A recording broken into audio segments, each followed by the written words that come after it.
8 अरब रुपया बाहर से आया और वो जाना था पंजाब के गरीब आवाम को, यतीम को, बेवा को, सिंध के लोगों को, ये बलूचिस्तान के लोगों को, वो आपने एक और जुर्माना सेटल करने के लिए दे दिया। सुप्रीम कोर्ट ने कहा फ्रॉम पीटर टू पॉल, यानी मैंने अगर 2 लोगों के पैसे देने हैं, मैं एक से पकड़ के दूसरे का उधार उतार दूं, तो फिर वो पैसे तो स्टेट के थे, तो वो स्टेट के अकाउंट में क्यों नहीं आए। अब इमरान नियाज़ी की कैबिनेट ने जो 60 अरब रुपये का डाका मारा, उससे महंगाई में इजाफा हुआ, पॉलिसियाँ गलत बनी और इसका खमियाजा इनको भुगतना पड़ेगा, क्योंकि 190 मिलियन पाउंड जैसा केस तारीख में कभी नहीं आया। आखिरी बात सिर्फ ये है कि क्या 8 फरवरी को इलेक्शन के हौसले शुकूक शुबहात पैदा किए जा रहे हैं, आपका क्या स्टांस है?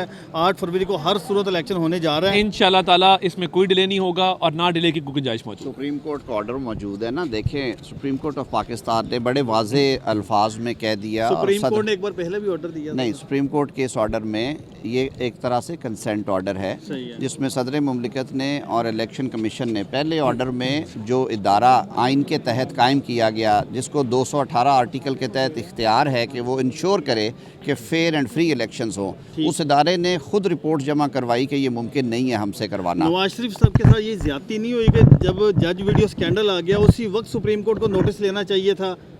बिल्कुल लेना चाहिए था और उसको सेटल हो जाना चाहिए था। कल जो वापस लिया गया है एडिशनल एविडेंस का जो स्टांस था, वो मियाँ साहब से हमारी लीगल टीम की मीटिंग हुई थी।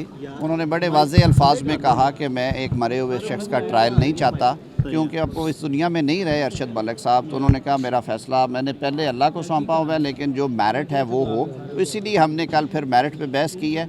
इंशाअल्लाह उल अज़ीज़ चंद दिनों में उस पर भी 8 अरब रुपया बाहर से आया और वो जाना था पंजाब के गरीब आवाम को, यतीम को, बेवा को, सिंध के लोगों को, ये बलूचिस्तान के लोगों को, वो आपने एक और जुर्माना सेटल करने के लिए दे दिया। सुप्रीम कोर्ट ने कहा फ्रॉम पीटर टू पॉल, यानी मैंने अगर 2 लोगों के पैसे देने हैं, मैं एक से पकड़ के दूसरे का उधार उतार दूं, तो फिर वो पैसे तो स्टेट के थे, तो वो स्टेट के अकाउंट में क्यों नहीं आए। अब इमरान नियाज़ी की कैबिनेट ने जो 60 अरब रुपये का डाका मारा, उससे महंगाई में इजाफा हुआ, पॉलिसियाँ गलत बनी और इसका खमियाजा इनको भुगतना पड़ेगा, क्योंकि 190 मिलियन पाउंड जैसा केस तारीख में कभी नहीं आया। आखिरी बात सिर्फ ये है कि क्या 8 फरवरी को इलेक्शन के हौसले शुकूक शुबहात पैदा किए जा रहे हैं, आपका क्या स्टांस है? 8 फरवरी को हर सूरत इलेक्शन होने जा रहा है, इंशाल्लाह ताला इसमें कोई डिले नहीं होगा और ना डिले की कोई गुंजाइश मौजूद। सुप्रीम कोर्ट का ऑर्डर मौजूद है ना, देखें सुप्रीम कोर्ट ऑफ पाकिस्तान ने बड़े वाजे अल्फाज में कह दिया। सुप्रीम कोर्ट ने एक बार पहले भी ऑर्डर दिया नहीं, सुप्रीम कोर्ट के इस ऑर्डर में ये एक तरह से कंसेंट ऑर्डर है, जिसमें सदर मुमलिकत ने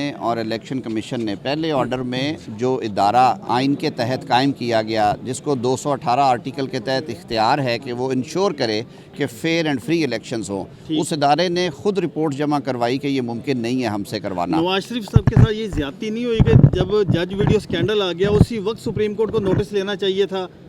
बिल्कुल लेना चाहिए था और उसको सेटल हो जाना चाहिए था। कल जो वापस लिया गया है एडिशनल एविडेंस का जो स्टांस था, वो मियाँ साहब से हमारी लीगल टीम की मीटिंग हुई थी। उन्होंने बड़े वाजे अल्फाज में कहा कि मैं एक मरे हुए शख्स का ट्रायल नहीं चाहता, क्योंकि अब वो इस दुनिया में नहीं रहे अरशद मलिक साहब। तो उन्होंने कहा मेरा फ़ैसला मैंने पहले अल्लाह को सौंपा हुआ है, लेकिन जो मेरिट है वो हो, तो इसीलिए हमने कल फिर मेरिट पे बहस की है। इंशाअल्लाह उल अज़ीज़ चंद दिनों में उस पर भी फैसला